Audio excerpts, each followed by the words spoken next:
Hey DECA, I'm Annika Sawant, your new member integration coordinator, and this is Intro to Roleplay. So first, what is a roleplay? It's a real-world scenario based on a possible business situation that includes a problem to be solved or a plan to be prepared. Basically, you'll have a set amount of time to prepare, and they'll give you a scenario, and you have some scratch paper, and you can make notes in your preparation room.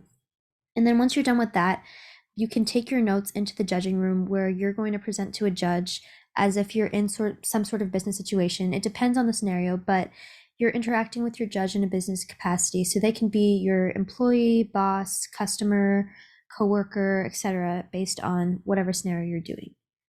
So you won't have the scenario with you in the judging room, but you will have the notes that you make in your preparation room. And you can have fun with this. You can use the piece of paper that you take with you as a prop. And for district, you're only going to do one role play.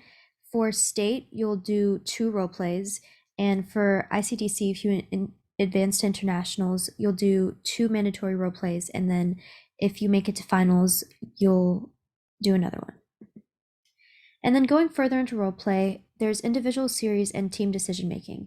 Individual series is one competitor, and it's usually a half-page scenario and 10 minutes of preparation. So it's a little shorter than team decision making, which has, again, a team. So two competitors and 30 minutes of prep because they expect more analysis and they expect you guys to be on the same page.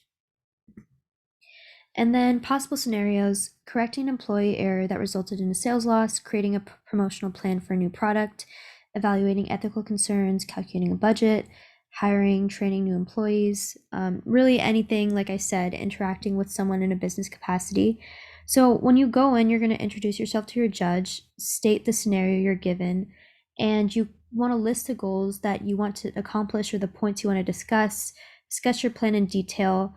There's going to have performance indicators on your scenario that they give you, and you want to make sure to hit all of those.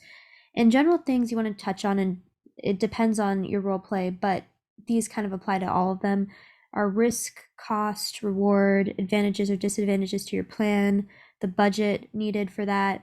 And then after you're done talking to your judge, they'll ask you some questions, and you want to shake your judge's hand while you're still in character and thank them, because it shows kind of professionality. Okay, and then how to prepare. Study your performance indicators. That's the biggest one. If you don't remember what those are, they're on the DECA website, and we'll have a video on those. And then within those, focus on your instructional areas, which are basically in your performance indicators. And I have the district released instructional areas to the right that DECA has released. And those are basically the areas that they'll be focusing on for your roleplay events for district. So you should focus on those for your specific event. You will have to know all of the instructional areas for state and for your exam that you take, but this is a good list to focus on to do well in your actual roleplay.